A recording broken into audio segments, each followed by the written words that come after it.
Venezuela, Greenland, ব্রিটেনের চাগস দ্বীপপুঞ্জ। জায়গা তিনটি ভিন্ন হলেও এদের মধ্যে একটি মিল রয়েছে। কি বলুন দেখি? আচ্ছা, আমি বলে দিচ্ছি। সম্প্রতি ট্রাম্প নজর দিয়েছেন চাগস দ্বীপপুঞ্জতে। আর ট্রাম্পের নজর একবার কোথাও গেলে কি হয় তা কিন্তু আমরা সবাই ভেনেজুয়েলার অবস্থা থেকে আঁচ করতে পারি। কিয়ার স্টারমারের চাগস দ্বীপপুঞ্জ মরিশাসের কাছে হস্তান্তরের পরিকল্পনাকে চরম বোকামি এবং জাতীয় নিরাপত্তার জন্য বিশাল হুমকি হিসেবে অভিহিত করেছেন মার্কিন প্রেসিডেন্ট ডোনাল্ড ট্রাম্প।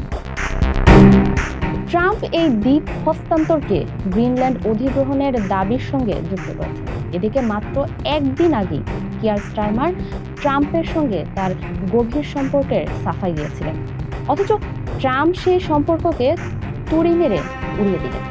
কি এমন আছে এই চাগস দ্বীপপুঞ্জে? তার আগে জেনে আসি কিয়ার স্টারমার কেন চাগস দ্বীপপুঞ্জ মরিশাসের কাছে হস্তান্তর করলেন। 1965 সালে মরিশাস ব্রিটিশ শাসনে থাকা অবস্থায় অর্থের বিনিময়ে দ্বীপগুলো বিচ্ছিন্ন করে নেয় ব্রিটেন। সামরিক ঘাঁটি স্থাপনের নামে পরে হাজারো বাসিন্দাকে উচ্ছেদ করে। স্বাধীনতার শর্ত ভঙ্গ করে দ্বীপ ছিনিয়ে নেওয়ার অভিযোগে মরিশাস এখনো আন্তর্জাতিক আদালতে দ্বীপের নিয়ন্ত্রণ ফেরতের উদ্দেশ্যে লড়াই চালিয়ে যাচ্ছে।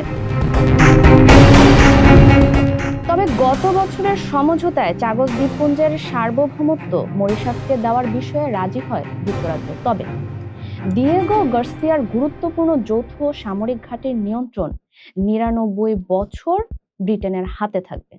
এর বিনিময়ে মরিশাস পাবে বছরে 101 মিলিয়ন পাউন্ড। এদিকে চাগস দ্বীপপুঞ্জে আছে একটি অত্যন্ত গুরুত্বপূর্ণ মার্কিন সামরিক ঘাঁটি। দর্শক, আপনারা বুঝতেই পারছেন কেন ট্রাম্প দখল চাইছেন।